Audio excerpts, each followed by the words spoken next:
नमस्कार। तनु की आवाज़ चैनल में आपका स्वागत है। हमारी आज की कहानी है जीवन के रंग।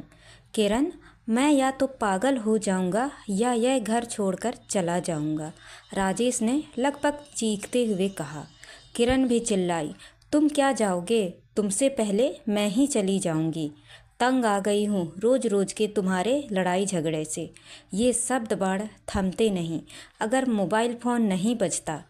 किरण ने कॉल रिसीव की। उधर से आवाज़ आई, मैम, मैं मुनमुन की क्लास टीचर बोल रही हूँ।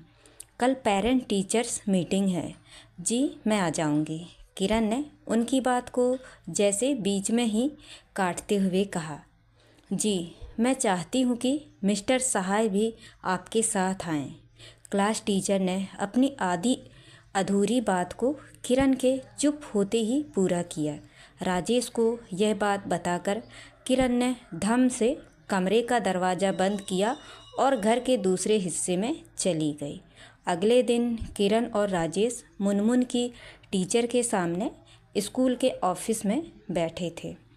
टीचर ने उनसे पूछा, क्या आपको पता है, हमारे यहाँ के प्राइमरी सेक्शन के बच्चों के लिए माय हैप्पी फैमिली पर आधारित ड्राइंग एक्टिविटी हम लोग करा रहे हैं। किरण और राजेश दोनों ने नामे सर हिलाया।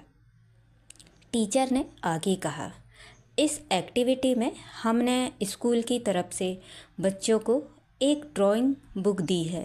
ड्राइंग बुक के हर पन्ने पर घर में सामान्यतः जो गतिविधियां होती हैं जिसमें घर के लोग बच्चे के साथ कुछ कुछ करते हैं, उसके एनिमेटेड चित्र बने हैं। बच्चों को उन्हीं चित्रों में रंग भरना है जो उनके घर में होता हो, जैसे पेरेंट्स का उनके साथ खेलना, बैठकर बातें करना, बच्चे का होमवर्क कराना, आदि आदि। मुझे मुनमुन की ड्राइंग बुक देखकर ताज्जुब हुआ और चिंता भी, इसीलिए आप दोनों को बुलाया गया है। लीजिए, आप खुद ही देख लीजिए। यह कहते हुए टीचर ने ड्राइंग बुक उन दोनों की तरफ कर दी।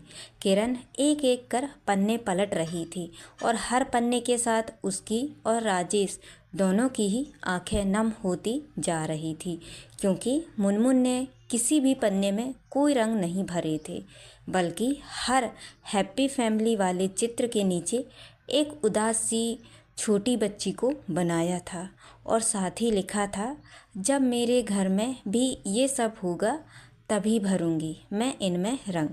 दोनों ने एक दूसरे को देखा तो आँखों और उनसे बहते आंसुओं ने शायद मौन संवाद कर लिया कि अपने लड़ाई झगड़े के बीच वो यह कैसे भूल गई कि एक फूल सी बच्ची भी है उनकी, जिसका मन अभी कच्ची मिट्टी का है।